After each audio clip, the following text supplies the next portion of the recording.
ராணி. அத்தியாயம் 23. குருநாதரின் விசாலமான அறைக்குள் நால்வரும் நுழைந்து இளவரசனும் குருநாதரும் எதிரெதிர் இருக்கைகளில் அமர படைத்தலைவனும் மெய்காவலன் இளங்கோவும் நின்றிருந்ததை கண்ட இளவரசன், அமருங்கள் படைத்தலைவரே, உன்னையும் தான் இளங்கோ, நீயும் அமரலாம் என்றதும் அவர்களும் சிறு தயக்கத்துடன் அமர்ந்து கொண்டனர். சோழ தேசத்தில் ஏதும் முக்கிய நிகழ்ச்சிகள் உண்டா படைத்தலைவரே என்ற இளவரசன் உரையாடலை தொடங்கினான். முக்கிய நிகழ்ச்சிகள் என்று ஏதும் இல்லை இளவரசே, எல்லாம் வழக்குப்படியே உள்ளன என்ற கருணாகர தொண்டைமான் தனது கச்சைக்குள் பாதுகாப்பாக வைத்திருந்த ஒரு ஓலை சுருளை எடுத்து இளவரசனிடம் நீட்டி, வடதிசை தண்ட நாயகர் தங்களிடம் ஒப்படைக்க பணித்தார் இளவரசே என்றான். மெல்லிய சீனத்து வெண்பட்டில் ஆன அந்த சுருளை பிரித்து விழிகளை அவசரமாக ஓடவிட்டான் ஓலையில் பொறிக்கப்பட்டிருந்த வரிகளின் மீது. வேங்கி இளவரசரின் மேன்மை தங்கிய திருச்சமூகத்திற்கு சோழர் படையின் வடதிசை தண்டநாயகன் வணங்கி வரைந்த ஓலை. தங்களின் அவசர ஓலை கிடைக்கப் பெற்று கட்டளைகளை சிறமேற்கொண்டு காஞ்சி மாநகரை சேர்ந்த ஆயுத தயாரிப்பில் வல்லுநர்களான பதின்மரையும் உபயோகமற்று குவிந்து கிடக்கும் பழைய ஆயுத குவியல்களிலிருந்து முதற்கட்டமாக 5 பொதிவண்டிகளும் நமது உப தலைவர்களில் சிறந்த வீர இளைஞன் கருணாகர தொண்டைமான் என்பவன் பொறுப்பில் குருகுல தூதுவர்கள் 2 அனுப்பியுள்ளேன். முன்பே தங்கள் மேல் பற்று நிறைந்த அந்த உபதலைவன் போர்க்கலைகளில் அற்புதமான பயிற்சி பெற்றவன். தங்களின் தற்போதைய அரும்பணிகளுக்கு தங்களின் வலதுகரமாக இருந்து ஒத்துழைக்கும் ஆற்றலும் போர் அறிவும் நிறைந்தவன். அவனை தாங்கள் பூரணமாக நம்பலாம். எந்தவிதமான கடும் பணிகளையும் நம்பி ஒப்படைக்கலாம். தங்களின் எண்ணங்களும் முயற்சிகளும் வெற்றி பெற இறைவனை இறைஞ்சுகிறேன். இவன் குறிப்பு: மேலை சாளுக்கிய நாட்டுக்கு நமது ஒற்றர்கள் சிலரை ஏவி இருக்கிறேன். ஓலையின் வரிகளை மேய்ந்த இளவரசனின் விழிகள் மின்னி ஒளிர்ந்தன. நிமிர்ந்து உப தலைவனை கண்டவன் ஓலையை குருநாதரிடம் நீட்டினான். நல்லது படைத்தலைவரே, எனது திட்டங்கள் பற்றி வடதிசை தண்டநாயகர் தங்களிடம் ஏதும் விவரித்தாரா என வினவினான் இளவரசன். ஏதோ முக்கிய படையெடுப்பு ஒன்றிற்கு முயற்சிக்கிறீர்கள் என்றும் அதில் பங்கேற்று பணியாற்றும் ஆர்வம் உள்ளதா என என்னிடம் கேட்டார் தண்டநாயகர். எனக்கு பூரண விருப்பம் என்று தெரிவித்தேன் இளவரசே. என்னால் சோம்பி கிடக்க முடியாது, அதனால்தான் என்ற உபதலைவன் பேசுவதை நிறுத்தி இளவரசனின் முகத்தை பார்த்தான். ஓஹோ, சோம்பி கிடக்க முடியாதவரா தாங்கள்? சரியான சண்டைக்காரராக இருப்பீர்கள் போல தெரிகிறது என்றான் இளவரசன் முகத்தில் எந்தவித உணர்ச்சிகளையும் காட்டாமல். அப்படி இல்லை இளவரசே, மன்னிக்க வேண்டும், வீண் சண்டைக்கு போக மாட்டேன் என்றான் உபதலைவன் அடக்கமாக. வந்த சண்டைகளையும் விடமாட்டீர், அப்படித்தானே படைத்தலைவரே என்ற இளவரசன் அதற்கு மேல் பொங்கி வந்த மலர்ச்சியை அடக்கிக் கொள்ளவில்லை. தன்னை இளவரசன் கேலி செய்கிறான் என்பதை புரிந்து கொண்ட கருணாகர தொண்டைமான் இதழ்களிலும் இளநகை பூத்தது. அப்போது திடுமென குறுக்கிட்ட இளங்கோ, எல்லாம் தங்களுக்கு பொருத்தம்தான் என்றவன் ஒரு கையால் தன் வாயை பொத்திக்கொண்டு இளவரசன் முகத்தையே பார்த்தான் பயந்தவன் போல. அடே விஷமி, என்னை சண்டைக்காரன் என்கிறாயா என்ற இளவரசன் பொய் சினத்துடன் பார்த்தான் இளங்கோவை. மன்னிக்க வேண்டும் பிரபு, அப்படி யார் கூற இயலும்? போர்க்குணம் நிறைந்த இளவல் என்றுதான் கூறுவார்கள் என்றான் மேலும் பணிவை காட்டி. அந்த இளைய வீரர்களின் இன்பமான சீண்டல்களையும் பயமறியாத கேலி உரையாடல்களையும் கண்டு பொங்கிய மகிழ்வை மறைக்க விரும்பாத குருநாதர், சரியான சேர்க்கைதான் இளவரசே என்றார். அதன் பிறகு சோழர் படையின் உப தலைவனான கருணாகர தொண்டைமானிடம் தான் காஞ்சியிலிருந்து சில வாரங்களுக்கு முன்பு பயணப்பட்டது முதல் நிகழ்ந்த சம்பவங்களை எல்லாம் விவரித்து வத்ச ராஜ்யத்து மன்னன் தாராவர்ஷன் மீது போர் தொடுக்க படை திரட்ட திட்டமிட்டு செயல்படும் விதங்களையும், வேங்கி மன்னர் தெரிவித்த யோசனைகளையும், சோழ மாமன்னருக்கு ஓலை அனுப்பி உதவி கோரியிருப்பதையும் இளவரசனும் குருநாதரும் கூறி முடித்தனர். எல்லாவற்றையும் கூர்ந்து செவிமடுத்த உபதலைவன் வேங்கி மன்னர் கூறியபடி தமிழகத்தின் பெரு வணிகர்களை அணுகி புறவிகளை வாங்கினால்தான் தேவையான புறவிகளை திரட்ட முடியும் என்பதை கூறினான். புதிதாக சில ஆயுத பொறிகளை குருகுலத்தில் தயாரிக்கலாம் என்றும் அந்த பொறிகளை மரங்களாலும் இரும்பு சலாகைகளை கொண்டும் தயாரிக்கலாம் என்றும் புதிய யோசனையும் தெரிவித்த கருணாகர தொண்டைமானை களிப்புடன் நோக்கினான் இளவரசன். புதிதாக தயாரிக்கும் பொறிகளை பொதி வண்டிகளின் மேல் ஏற்றி கொண்டு போய்விடலாம் என்றும், மேலும் நிறைய பொதி வண்டிகளை வாங்கவோ அல்லது புதிதாக தயாரிக்கவோ வேண்டும் என்றும் உபதலைவன் கூறினான். வேங்கி மன்னரும் இளவரசனின் தந்தையுமான நரேந்திரர் தெரிவித்ததை போல குறைந்தபட்சம் 6 திங்கள் அவகாசமாவது பல முயற்சிகளுக்குமாக தேவைப்படும் என்பதை அவனும் வலியுறுத்தினான். அன்று இரவு உணவுக்கு பின்னும் நெடுநேரம் வரை அவர்கள் பலவித போர் விவாதங்களையும் ஆலோசனைகளையும் நடத்தினார்கள். அந்த படையெடுப்பில் இதுவரை யாரும் காட்டாத பல அதிரடி தாக்குதல்களை நடத்தி காட்டுவோம் என அவர்கள் உறுதி பூண்டபோது இரவின் நடுஜாமம் நெருங்கிவிட்டிருந்தது. எதிர்காலத்தில் மாபெரும் படைத்தலைவனாக உயர்ந்து பெரும் போர்களை தலைமையேற்று நடத்த இருந்த உபத்தலைவன் விடைபெற்று தனது குடிலுக்கு திரும்பினான். இளங்கோவும் சென்றான். அந்த குருகுலத்தின் பெரிய கொட்டாரத்தில் இருந்த விசாலமான அறையை விட்டு சோழர் படை உபத்தலைவனும் மெய்காவலன் இளங்கோவும் அவர்களுக்கென ஒதுக்கப்பட்டிருந்த தனித்தனி குடில்களுக்கு திரும்பிய பிறகு குருநாதரும் இளவரசனிடம் விடைபெற்று இரவு நேர பயிற்சிகளை பார்வையிட சென்றார். தனது கட்டிலில் சாய்ந்த வேங்கி இளவரசனின் சிந்தையில் பலவித எண்ணங்கள் சுழன்றன. தான் வேங்கி தேசத்தவனாக இருப்பினும் தாய் வழி பாட்டனின் தலைநகர் கங்கை கொண்ட சோழபுரத்தின் அரச மாளிகையுள் பிறந்தது முதல் தமிழையே விரும்பி பயின்று தமிழ் கலைகளிலேயே சிந்தையை பறிகொடுத்து தமிழகத்திலேயே வாழ்நாட்களில் பெரும் பகுதியை இதுவரை கழித்து தமிழ் வீரர்களையே துணையாகவும் தோழர்களாகவும் பெற்று தமிழ்நாட்டு குருநாதரிடமே உதவிகளையும் பெற்று போர் திட்டங்களை வகுத்து செயல்படுத்துவதையும் அதன் ஒரு பகுதியாக தமிழகத்தின் பெரு வணிகர்களிடம் தன்னை செல்லுமாறு தூண்டியிருக்கும் விதியையும் எண்ணியதும் அவன் இதழ்கள் நெளிந்து இளநகை காட்டின. இன்று மாலையில் முதலாக சந்தித்த தமிழகத்து துணைப்படை தலைவனை தனது இதயம் பூரணமாக நம்பிவிட்டதையும் முழு ரகசியங்களையும் அவனோடு பகிர்ந்து கொண்ட தன் மனப்போக்கையும் எண்ணி ஒரு புறம் வியந்தது அவன் உள்ளம். இவையெல்லாம் போதாதென்று தமிழகத்திலிருந்து சோழர் படையின் வடதிசை தண்ட நாயகரால் ஆயுத குவியல்களோடு வந்து இறங்கி ஆயுதங்கள் வடிக்கும் மல்லர்களான கொல்லர்களையும் அவன் மனம் அசை போட்டது. அனைத்திற்கும் மேலாக தமிழகத்தின் மன்னரிடமிருந்து வரப்போகும் உதவிகள் பற்றிய பூர்வாங்க செய்தியினையும் கணிக்க இயலாமல் அந்த கீழே சாளுக்கிய இளவரசனின் இதயம் தனித்து அலைமோதியது. அச்சில்லாமல் தேரோட்ட நினைப்பதை போல என்று தமிழகத்தில் உலவும் பழமொழி போல தனது பெரும் திக் விஜயத்திற்கு அடிப்படையான பொருளாதாரம் என்கிற அச்சு இன்னமும் வடிக்கப்படாமல் போர் திட்டத்தை வகுத்து விட்டதை எண்ணி மருண்டது ஒரு கணம் அவன் இதயம். சில நாட்களுக்கு முன்பு வேங்கியில் தந்தையாரிடம் விடைபெற்ற போது அவர் அளித்த பொற்காசுகள் கொண்ட சிறு முடிப்பு மட்டும் தனது மிக பெரிய திட்டங்களுக்கு போதுமா என எண்ணிய அவன் மனம் போதாது என்று மறுமொழியும் தந்தது. இத்தனை என்ன மோதல்களுக்கும் மத்தியில் இரு தமிழகத்து குமரிகளிடம் இதயத்தை பறிகொடுத்து நிற்பதையும் எண்ணி பார்த்ததும் சில கண நேரம் மற்றதையெல்லாம் மறந்து மயங்கி நின்றது.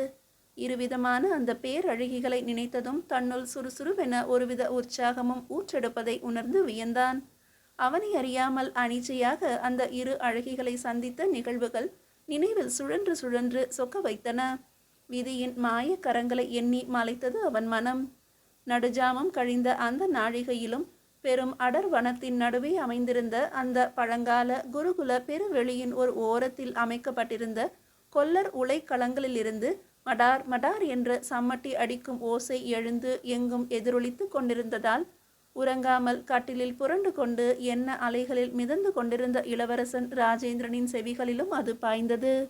இரும்போடு இரும்பு மோதும் அந்த பேரொலி அவனை சிந்தனை அலைகளிலிருந்து மீட்டு திசை திருப்பிவிடவே சட்டென்று கட்டிலை விட்டு எழுந்து நின்றவன் வெறும் கச்சா இரும்பு ஆயுதமாக மாறுவதற்குள் படும் அவஸ்தைகளை ஒரு கணம் எண்ணி பார்த்தான். கூர்மையாகவும் பளபளத்தும் மின்னுகின்ற ஆயுதங்களைப் போல தானும் எதிரிகளை தாக்கும் வலிய ஆயுதமாக உருவெடுப்பதற்குள் எத்தனை அவஸ்தைகளை அனுபவிக்க வேண்டியிருக்குமோ என்றும் ஒரு கணம் நினைத்தான். இந்த ஒரு போர் முயற்சிக்கே தான் இத்தனை குழப்பங்களையும் சங்கடங்களையும் சந்திக்க வேண்டியுள்ளதே. தனது பாட்டனாரும் முப்பாட்டனாரும் அம்மான்மார்களும் கங்கை வரை படை நடத்தவும் கடல் கடந்த கடார தேசத்திற்கும் ஈழ நாட்டிற்கும் பழந்தீவு 12,000த்திற்கும் விழிஞத்து போருக்கும் படைகளை சேர்க்க படைகளை நடத்த படை தளவாடங்களை உணவு தானியங்களை கொண்டு செல்ல எத்தனை விதமான கற்பனைக்கும் எட்டாத கடும் முயற்சிகளை மேற்கொண்டிருக்க வேண்டும் என்று எண்ணிய அந்த இளவரசனின் இளைய இதயம் ஒரேடியாக மலைத்தது. எல்லா விதமான வெற்றிகளுக்கும் அவர்களின் சலிக்காத முயற்சிகளும் உறங்காத உழைப்பும் தானே அடிப்படை காரணங்களாக இருந்திருக்கக்கூடும் என்றும் நினைத்த அவன் மனம், அவர்களும் நம்மை போன்ற மனிதர்கள்தானே, அவர்களால் முடிந்தது என்றால் தன்னால் ஏன் முடியாது? இந்த முயற்சியில் கிட்டுகிற வெற்றியும் கீர்த்தியுமே எதிர்காலத்தில் தனது சாதனைகளுக்கு அஸ்திவாரமாக முன்னோட்டமாக அமைத்து கொள்ள வேண்டும் என்ற திட சங்கல்பத்தையும் அந்த கணத்தில் இதயத்துக்குள் ஏற்றுக்கொண்டான். மீண்டும் கட்டிலில் சாய்ந்தவன் அடுத்த கணமே நிச்சிந்தையாக ஆழ்ந்து உறங்கினான். மறுநாள் விடிந்து 2 நாழிகைகள் கழிந்த பின்பே துயில் களைந்தான் இளவரசன். காலை கடன்களை முடித்து மாற்றுடை தரித்து அறையை விட்டு வெளியேறி பயிற்சி வழிகளுக்கு சென்றான். ஒவ்வொரு பயிற்சி களமாக அவன் பார்வையிட்டு வந்தபோது உபதலைவனும் இளங்கோவும் சில குருகுல மாணவ இளைஞர்களுக்கு வாட்பயிற்சியும் குத்து வாளை பற்றி குறிபார்த்து இலக்கு நோக்கி வீசும் நுணுக்கங்களையும் கற்பித்து கொண்டிருந்ததையும் அவர்களை சுற்றி பெரும் கூட்டமாக இளைஞர்கள் மொய்த்திருந்ததையும் கண்டான். ஏத்தேசியாக இளவரசனை கண்டுவிட்ட இளங்கோ உபத்தலைவனுக்கும் ஜாடை காட்டி அவன் வருகையை உணர்த்திவிட்டு பயிற்சி திடலை விட்டு வெளியேறி வந்து இளவரசனை வணங்கினான். உபத்தலைவனும் பயிற்சியை நிறுத்திவிட்டு இளவரசனை நெருங்கி வந்து வணங்கினான். ஏன் இருவரும் பயிற்சியை நிறுத்திவிட்டீர்கள் படைத்தலைவரே என்றான் இளவரசன். ஆதவன் உதயத்துக்கு முன்பே தொடங்கி 2 நாழிகைகளுக்கு மேல் பயிற்சி நடந்திருக்கிறது இளவரசே. முடித்துவிட்டு காலை சிற்றுண்டிக்கு செல்ல வேண்டிய நேரம்தான். தாங்களும் வந்தீர்கள் என்றான் உபத்தலைவன். சிற்றுண்டியை முடித்து அறைக்கு வாருங்கள் இருவரும், நாம் பயணப்பட வேண்டும் என்ற இளவரசன் தனது அறையை நோக்கி நடந்தான். அன்று முற்பகல் வேளை. குருகுலத்து பெரிய கொட்டாரத்தின் வாயிலில் 3 புறவிகள் சேனங்கள் பொருத்தப்பட்டும் பயணப் பைகளும் தீனி பைகளும் பொருத்தப்பட்டும் நெடுந்தொலைவு பயணத்திற்கு எத்தனமாக நின்றிருந்தன. இளவரசனின் கருநிற புறவி, இளங்கோவின் சாம்பல் நிற புறவி, 3ஆவதாக சோழப்படை உபதலைவனின் காவி நிற புறவியும் தான் அப்படி அங்கு நின்றிருந்தன. கடந்த 1 நாழிகை பொழுதாக வேங்கிவன மல்லரிடம் இளவரசனும் உபதலைவனும் பல்வேறு போர் ஆயத்த பணிகளை குறித்தும் விவாதித்தும் ஆலோசித்தும் முடித்து தமிழக பயணத்துக்கு தயாரானார்கள். கீழே சாளுக்கிய தேசத்தின் பல இடங்களில் புதிதாக திரட்டப்பட்டு பயிற்சிகள் அளிக்கப்பட்டு வரும் படை முகாம்களை குருநாதர் சென்று பார்வையிட வேண்டினான் இளவரசன்.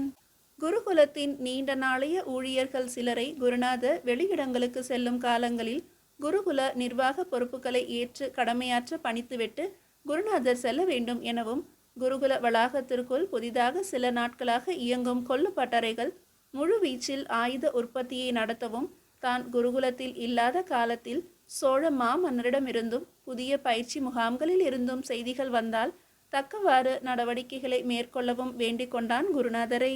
அப்படி பல்வேறு திட்டங்களையும் பொறுப்புகளையும் குருநாதரிடம் விவாதித்ததால் எண்ணியதை விட 1 நாழிகை நேரம் தாமதமாகவே பயணப்பட நேர்ந்தது.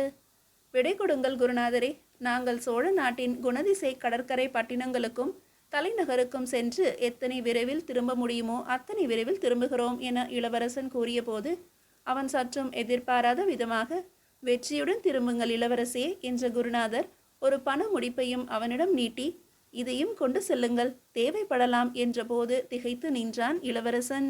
ஒரு கணம் அவன் சிந்தை குருநாதர் பலமுறை பையாக படைப்பயிற்சி முகாம் தொடங்க சென்ற குருகுலத்தின் பழைய மாணவர்களுக்கு வழங்கிய பல்லாயிரக்கணக்கான பொற்காசுகளை நினைத்து குருநாதரின் வள்ளல் குணத்தை நினைத்து நெகிழ அவன் இதழ்கள், என்னிடம் தந்தையார் அளித்த 20,000 பொற்காசுகள் இருக்கின்றன குருநாதரே, தாங்கள் இதுவரை எனக்காக அளித்தவை போதாதா, இன்னமுமா என சொற்களை உதிர்த்தான். அவர் கரங்கள் 2ம் பொற்காசுகள் கொண்ட முடிப்பை அவன் முன்பு நீட்டியவாறே இருந்தன. தங்களிடம் உள்ள பொற்காசுகள் போதாது இளவரசே, இந்த கிழவன் கூறுவதை கேளுங்கள், நமக்கு ஏராள புறவிகள் தேவை. வணிகர்களிடம் பொற்காசுகள் பற்றாக்குறையோடு தாங்கள் போய் நிற்க தேவையில்லை. பல்லாயிரக்கணக்கானவர்களுக்கு தானங்களும் கொடைகளும் வாரி இறைத்த மாமன்னர் கங்கை கொண்டாரின் பேரனான தாங்கள் வறிய நிலையில் வணிகம் பேச செல்வது தகாது. இதை பெற்றுக்கொள்ளுங்கள் இளவரசே என்ற குருநாதர் பிடிவாதமாக அவனிடம் மேலும் ஓரடி நெருங்கி முடிப்பை நீட்டினார். தயக்கத்தோடு பெற்றுக்கொண்ட இளவரசன் மெய்க்காவலன் இளங்கோவிடம் நீட்டினான் அந்த பெரும் முடிப்பை. அந்த பையில் உள்ள காசுகள் அனைத்தும் சுத்தமான செம்பொன்னில் வடிக்கப்பட்ட சோழ மாமன்னரின் முத்திரை பொறிக்கப்பட்ட கழஞ்சு நாணயங்கள் இளவரசே. சோழ தேசத்து பெரு வணிகர்களிடம் மட்டுமல்லாது உலகம் முழுவதும் செல்லத்தக்க உயர்ந்த மதிப்புடைய பொன் நாணயங்கள். இங்கு பொக்கிஷத்தில் அவை உறங்குவதால் என்ன பயன்? நான் தான் முன்பே தங்களிடம் கூறியிருக்கிறேனே, இப்போதுதான் இவை உயிர் பெற்று நடமாடவும் உன்னதமான காரியங்களுக்கு உதவிடவும் முனைந்துள்ளன என்ற குருநாதர் புன்னகைத்தார். நன்றி குருநாதரே என்றான் அவரையே விழிகளை விரித்து நோக்கிய இளவரசன்.